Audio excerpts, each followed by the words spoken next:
Yang melaporkan adalah mantan presiden dan yang dilaporkan ini adalah mantan menteri.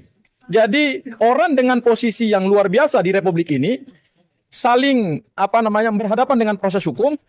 Kok bisa pengumuman P21 oleh Dirkrimum belum memberikan kejelasan status berkas perkara ini? Tapi sebelumnya sampai kepada penuntutan kan ada yang namanya dakwaan dan pembuktian. Kalau sudah final nanti ada penuntutan. Kita lihat rembukannya bagaimana biar jaksa melakukan penuntutan seperti apa dan berapa lama masa tuntutannya berapa lama itu nanti diketahui setelah setelah proses sidang jalan dan sudah sampai pada tahap penyidikan. Masa terlapor tersangka diberikan waktu untuk menghadap tanggal 21 April loh. Ya, itu semua ada RCTI, ada beberapa stasiun TV itu memberikan informasi bahwa mereka pergi ke sana gitu loh. Bertemu dengan jaksa peneliti. Ini apa-apaan ini? Ya, padahal belum ada pernyataan P21. Sudah mereka sowan ke sana gitu loh. Bahasa kerennya sowan. Jangan mengajarkan masyarakat yang sudah cerdas. Itu lama-lama mereka menilai loh. Apalagi bagi orang-orang yang sudah punya ilmu. Atas nama para pejuang kami, Mas Roy Butifa, itu sudah dinyatakan P21. Ya, sehingga informasi kemarin menurut kami itu belum mewakili satu informasi yang komprehensif. Pak Kapolri, ini saya para tersangka segera dilakukan.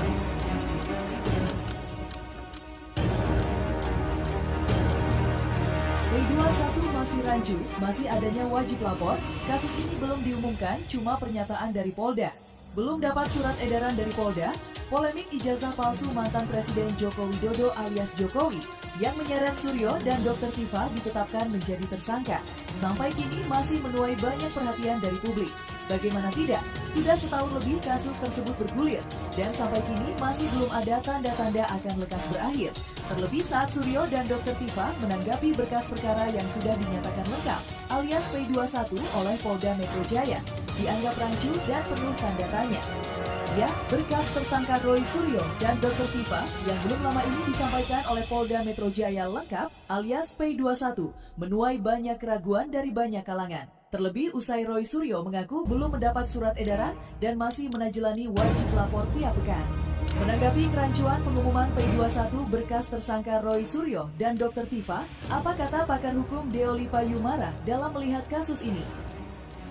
Yang akan menyampaikan pengumuman itu adalah pihak Polda Metro Jaya. Jadi yang berwenang bisa siapa aja. Yang berwenang yaitu pertama pihak Kapolda atau diwakilkan dengan Divisi Humas, atau kemudian pihak Dirkrimum sendiri yang menyampaikan, atau sarana-rananya pihak Kasubdit yang menyampaikan ini kalau yang lainnya berhalangan. Tapi kalau salah satu yang berwenang ini kemudian Anda hadir, sudah selesai.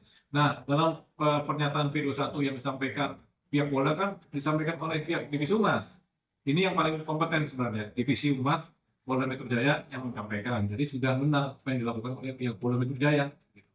Di sini hari ini setelah kita melihat dinamika yang berkembang saat ini, ya, tentunya yang menjadi alasan bahwa hari ini kita memberikan desakan, ya, ajakan seruan tahan dan tangkap Roy Suryo dan Dr. Tifa serta tersangka lainnya yang memang hari demi hari mengulang tindak pidananya dengan sengaja dan secara menggunakan teman-teman media sosial maupun media mainstream dalam rangka pembelaan, tapi bukan di ranah yang sebenarnya, yaitu peradilan atau pengadilan, dan berusaha untuk mengamputasi hukum dengan cara-cara yang luar biasa, yang sangat-sangat kami sayangkan dikarenakan ada yang mau mendengarkan. Kami selaku pihak yang berkepentingan, yakni Roy Suryo dan kawan-kawan, sampai hari ini tidak mendapatkan satupun informasi atau setidaknya dikirimkan surat perkembangan penanganan hasil penyidikan atau perkara ini tentang update-nya seperti apa. Karena itu kami menegaskan bahwa sampai hari ini belum ada surat dari kejaksaan yang ditujukan langsung kepada kami atau setidaknya ditujukan kepada Polda Metro Jaya yang materi muatannya dikutip dan kemudian diterbitkan informasi itu ditujukan kepada kami tentang perkara ini. Sehingga kami tegaskan tidak ada atau belum ada satupun dokumen dari kejaksaan yang ditujukan kepada kami, termasuk kepada Polda, yang harusnya Polda juga punya kewajiban untuk meneruskan kepada kami tentang berkas perkara ini P21. Sehingga informasi kemarin menurut kami itu belum mewakili satu informasi yang komprehensif terkait dengan status berkas perkara. Kenapa kami berpendapat seperti itu, rekan-rekan media? Perlu kita ingat bahwa ini perkara mantan presiden. Dan dari sisi hukum pidana, ini kualifikasi deliknya adalah kualifikasi delik propria, yaitu yang melaporkan adalah mantan presiden dan yang dilaporkan ini adalah mantan menteri. Jadi orang dengan posisi yang luar biasa di Republik ini saling berhadapan dengan proses hukum. Kok bisa pengumuman P21 oleh Dirkrimum belum memberikan kejelasan status berkas perkara ini? Jadi kami menganggap bahwa pengumuman yang disampaikan Dirkrimum itu belum memberikan kepastian hukum. Berkas perkara Roy Suryo dan Dr. Tifa yang sudah dinyatakan lengkap alias P21 tahap 2 santer disebut-sebut sedang dalam tahap koordinasi antara instansi. Dalam hal ini, Polda Metro Jaya dan Kejati Diki Jakarta sebelum naik ke persidangan. Dalam perkara ini, Roy Suryo dan Dr. Tifa dilaporkan dengan pasal berlapis dengan ancaman di atas 12 tahun penjara. Ya, Roy Suryo dan Dr. Tifa merupakan tersangka dari klaster 2 atas laporan yang dibuat mantan Presiden Joko Widodo atas dugaan fitnah dan pencemaran nama baik terkait tudingan ijazah palsu. Menanggapi berkas perkara yang sudah P21 tahap 2, apa kata Deoli Payumara? Nah, yang punya kewenangan adalah pihak divisi uang Polda Metro. Kalau mereka sudah bilang ini P21 ya P21 gitu. Jadi kadang-kadang pihak tersangka itu memang nggak diberitahukan tentang berkas sudah lengkap tadi P21 karena itu sifatnya surat antar instansi gitu. Tapi mengenai tahap 2 itu baru dibikin surat eksternal antara pihak penyidik disampaikan kepada pihak tersangka. Sehubungan dengan berkas perkara dinyatakan sudah lengkap oleh jaksa, maka kami mengundang pihak tersangka untuk dibawa ke pihak kejaksaan untuk diadakan penghadapan tahap 2 untuk kepentingan proses persidangan, pendakwaan gitu. Jadi untuk disidang. Jadi surat itu yang sebenarnya eksternal, bukan surat P21-nya.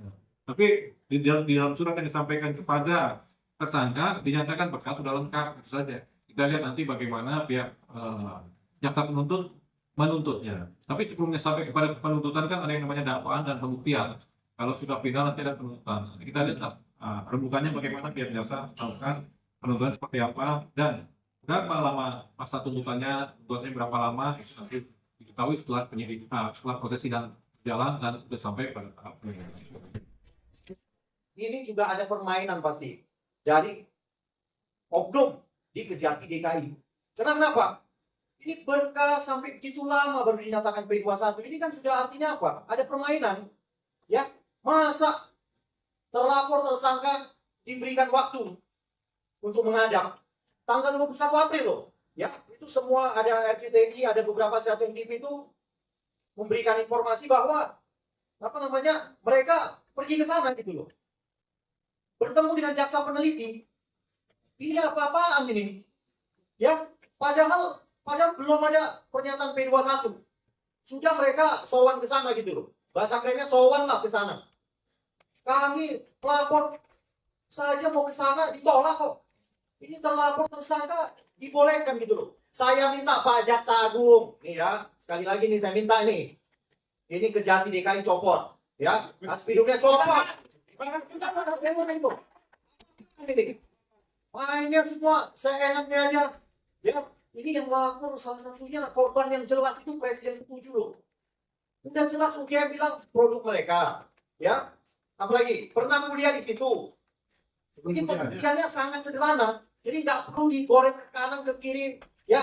Tapi yang jelas saya mau sampaikan ini tidak perlu lagi ada perdebatan terkait materi. Karena kenapa? Jaksa sudah nyatakan P21. Khusus ya Kejati DKI Jakarta untuk tidak bermain-main di ranah ini. Untuk tidak bermain-main di ranah ini. Ya, karena ini sangat melukai hukum. dan efek blunder yang akan terjadi. Bahwa sudah banyak yang kita hukum dilimpahkan P21 dan dilakukan penahanan dikarenakan apa? Mengganggu jalannya persidangan. Nah, siapa yang akan menjamin bahwa persidangan saudara Roy Suryo dan Tifa bila tidak dilakukan penahanan akan berjalan sesuai dengan apa adanya. Nah, justru itu ada beberapa poin utama yang akan saya sampaikan di sini, yaitu ya poin-poin penting ya. Poin utama adalah perkara telah dinyatakan P21 itu dulu ya, karena ketegasan dari Polda Metro sudah dilakukan bahwa tidak ada lagi yang harus dipenuhi. Terus status P21 harus segera dilanjutkan dengan pelimpahan perkara ke pengadilan, bukan berhenti di tengah jalan. Ini yang kita lakukan ini. Sehingga pihak-pihak yang berusaha mengamputasi ini, saya mengingatkan kembali. Kami, selain lalu meninggal, termasuk masyarakat Indonesia Timur, menuntut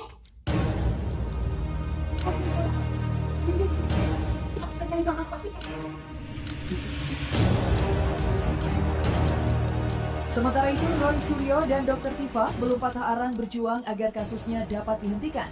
Meski Polda Metro Jaya baru saja menyampaikan berkas perkaranya sudah kedua. 1 tahap 2. Seakan tidak gentar, Roy Suryo dan Dr. Tifa tetap melakukan konsolidasi dengan melakukan berbagai upaya hukum yang dapat mereka lakukan. Namun tidak sedikit yang beranggapan jika perjuangan Roy Suryo dan Dr. Tifa selama ini kalah cepat dengan kasusnya yang sebentar lagi disebut-sebut akan dilimpahkan ke persidangan usai dinyatakan lengkap alias P21.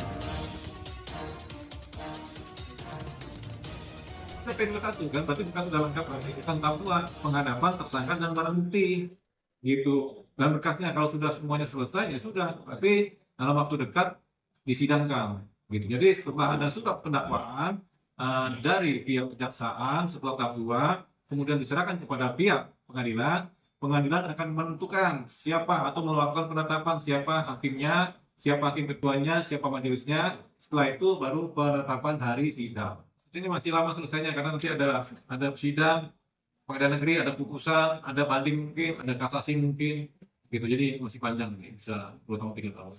Nah, berkaitan dengan masalah Roy, dia residivis. Di dalam pasal 80, salah satu alasan dia tidak bisa dilakukan, itu adalah residivis. Dan ancaman hukumannya di atas 5 tahun. Tidak boleh di atas 5 tahun. Sedangkan ancaman hukuman Roy Suryo itu di atas 10 tahun. 10 dan 12 tahun berdasarkan Undang-Undang ITE. Artinya kalau kita melihat pada mekanisme hukum acara pidana yang baru, Roy tertutup untuk RJ. Terima kasih.